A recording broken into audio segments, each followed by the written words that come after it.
Good evening, Carl, and welcome to the last video of the last part of the last story of the Tales of Mowgli and of the Jungle Book.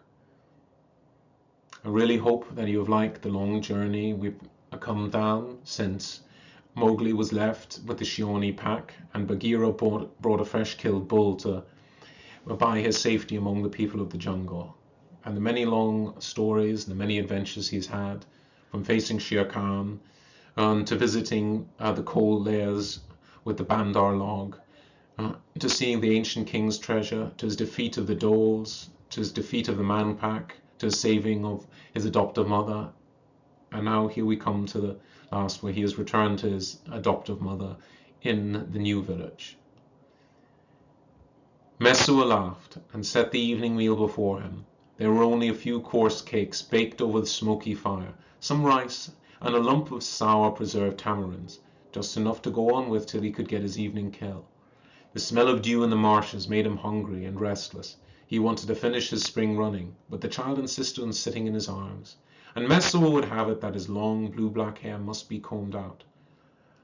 So she sang as she combed, foolish little baby songs, now calling Mowgli her son, and now begging him to give some of his jungle power to the child. The hut door was closed, but Mowgli heard a sound he knew well, and saw Mesua's jaw drop with horror as a great grey paw came under the bottom of the door, and Grey Brother outside whined a muffled and penitent whine of anxiety and fear. "Out and wait! You would not come when I called," said Mowgli in jungle talk without turning his head, and the great grey paw disappeared. Do not bring thy servants with thee," said Mesua. We have always lived at peace in the jungle." "It is peace," said Mowgli, rising. "Think of that night on the road to Kanhiwara. There were scores of such folk before thee and behind thee, but I see that even in springtime the jungle people do not always forget. Mother, I go."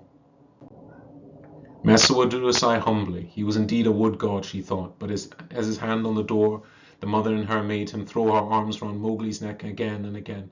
"Come back," she whispered. "Son or no son, come back, for I love thee. Look, he too grieves." The child was crying because the man with the shiny knife was going away. "Come back again," Mesua repeated. "By night or by day, this door is never shut to thee." Mowgli's throat worked as though the cords in it were being pulled, and his voice seemed to be dragged from it as he answered, "I will surely come back." "And now," he said, as he put by the head of the fawning wolf on the threshold, "I have a little cry against thee, Grey Brother. Why came you not all four when I called so long ago?" "So long ago? It was but last night. We were singing in the jungle for the new songs, and for this is the time of new talk. Rememberest thou?" "Truly, truly." "As soon as the songs were sung," Grey Brother went on earnestly, "I followed thy trail. I ran from all the others and followed thee hot foot. But, oh, little brother, what hast thou done, eating and sleeping with the man Tuck?" If ye had come when I had called, this had never been," said Mowgli, running much faster. "And now what is to be?" said Grey Brother. Mowgli was going to answer, when a girl in white cloth came down from some path that led from the outskirts of the village. Grey Brother dropped out of sight at once, and Mowgli backed noiselessly into a field of high-springing crops. He could almost have touched her with his hand when the warm green stalks closed before his face, and he disappeared like a ghost. The girl screamed, for thought she had seen a spirit, and then she gave a deep sigh. Mowgli parted the stalks with his hand and watched her till she was out of sight. "And I do not know," he said, sighing in his turn. "Why didn't you come when I called?" We follow thee," Grey Brother mumbled, licking at Mowgli's heel. "We follow thee always, except in the time of the new talk." "And would you follow me to the Man Pack?" "Did I not follow thee on the night our old pack cast thee out? Who waked thee lying among the crops?" "Aye, but again, have I not followed thee tonight?" "Aye, but again and again, and when it may be again, Grey Brother." Grey Brother was silent. When he spoke, he growled himself. "The Black One spoke truth. And he said, man goes to man at the last. Raksha, our mother said. So said also Akela on the night of the red dog," Mowgli muttered. "So also says Kaa, who is wise in all. What dost thou say, Grey Brother? They cast thee out once with bad talk. They cut thy mouth with stones. They sent Buldeo to slay thee. They would have thrown thee into the red flower. Thou, not I, hast seen that they are evil and senseless. Thou, not I follow my own people, didst let the jungle in upon them. Thou, and not I, did make song against them more bitter than even in our song against Red Dog. I ask thee what thou sayest." They were talking as they rang. Grey Brother cantered on a while without replying, and then he said, being bound and bound as it were, Man cub, master of the jungle, son of Raksha, lair brother to me. Though I forget for a little while in the spring, thy trail is my trail, thy lair is my lair, thy kill is my kill, and thy death fight is thy death fight. I speak for the three, but what thou say to the jungle? That is well thought. Between the sight and the kill it is not good to wait. Go before and cry them all to Council Rock, and I will tell them what is in my stomach. But they may not come. In the time of new talk they may forget thee. Hast thou then forgotten nothing? Grey Brother snapped over his shoulder, and he laid himself down to gallop, and Mowgli followed thinking. Any other season the news would have called all the jungle together with bristling necks, but now they were busy hunting and fighting and killing and singing. From one to another Grey Brother ran, crying, "The master of the jungle goes back to man. Come to the Council Rock." Our the happy people only answered, "He will return here in the summer heats. The rains will drive him to his lair. Run and sing with us, Grey Brother." "But the master of the jungle goes back to man," Grey Brother would repeat. "He, Yoa? Is the time of new talk any less sweet for that?" they would reply. So when Mowgli, heavy-hearted, came through the well-remembered rocks to the place where he had been brought into the council, he found only the four: Baloo, who was nearly blind with age, and the heavy, cold-blooded Kaa coiled around Akela's empty seat. "Thy trail ends here, then, manling," said Kaa, as Mowgli threw himself down, his face in his hands. "Cry thy cry. We be of one blood, thou and I, man and snake together." "Why did I not die under the red dog?" I moaned. "My strength is gone from me, and it is not any poison. By night and by day I hear a double step upon my trail. When I turn my head, it is as though one had hidden himself from me that instant. I go to look beyond the trees, and he is not there. I call, and none cry again. But it is as though one listened and kept back the answer. I lie down, but I do not rest. I run the spring running, but I am not made still. I bathe, but I am not made cool. The kill sickens me, for I have no heart to fight except I kill. The red flowers in my body, my bones are water, and I know not what I know." "What need of talk?" said Baloo, slowly turning his head to where Mowgli lay. "Akela by the river said it, that Mowgli should drive Mowgli back to the Man Pack. I said it, but who listens now to Baloo? Bagheera? Where is Bagheera this night? He knows also. It is the law." "When we met in the cold lairs, manling, I knew it," Kaa said, turning a little in his mighty coils. "Man goes to man at the last, though the jungle does not cast him out." The four looked at one another, and at Mowgli, puzzled but obedient. "The jungle does not cast me out, then?" Mowgli stammered. Grey Brother and the three growled furiously, beginning, "So long as we live, none shall dare." But Baloo checked him. "I have taught thee the law. It is for me to speak," he said, "and though I cannot now see the rocks before me, I see far. Little frog, take thou thine own trail. Make thy lair with thy own blood and pack and people.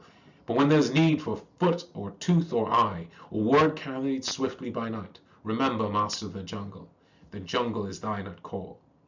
"The middle jungle is thine also," said Kaa. "I speak for no small people." "Hai mai, my brothers!" cried Mowgli, throwing up his arms with a sob. "I know not what I know. I would not go, but I am drawn by both feet.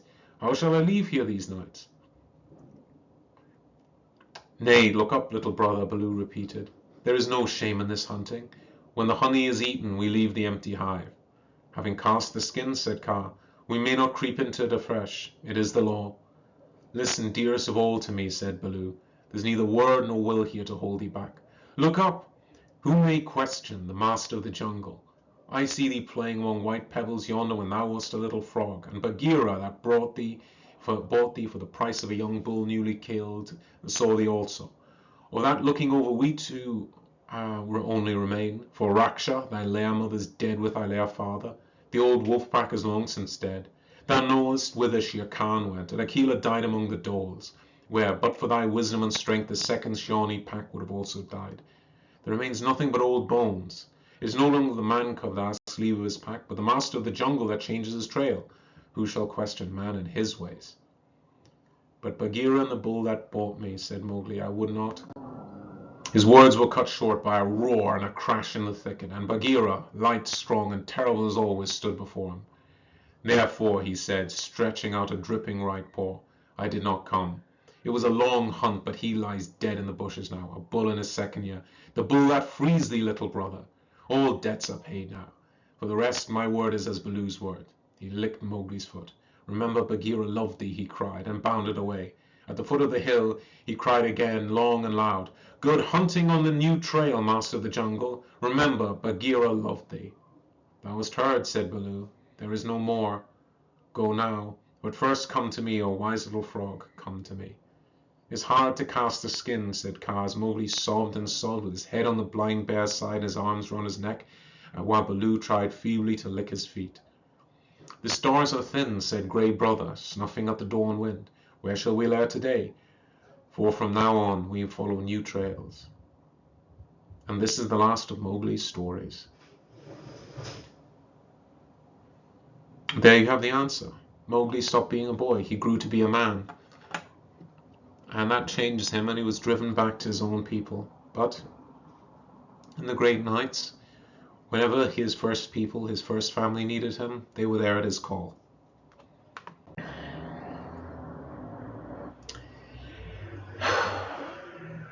But as Mowgli went to Messua's door again, leaving behind his first family, he heard the very oldest of them all, Baloo, Bagheera, and Kaa singing songs. And these are the songs that Mowgli heard in the jungle behind him as he came to Messua's door again. Baloo, for the sake of him who showed one wise frog the jungle road, keep the law the man pack make, for thy old Baloo's sake, clean or tainted, hot or stale, hold it as it were the trail, through the day and through the night, questing neither left nor right, for the sake of him who loves thee beyond all else that moves. When thy pack would make thee pain, say Tabaki sings again. When thy pack would work thee ill, say Shere Khan is yet to kill. When the knife is drawn to slay, keep the law and go thy way. Honey and root, palm and spathe, guard a cub from harm and scathe. Wood and water, wind and tree, jungle favor, go with thee. And here's what Kaa, the great rock python, sang.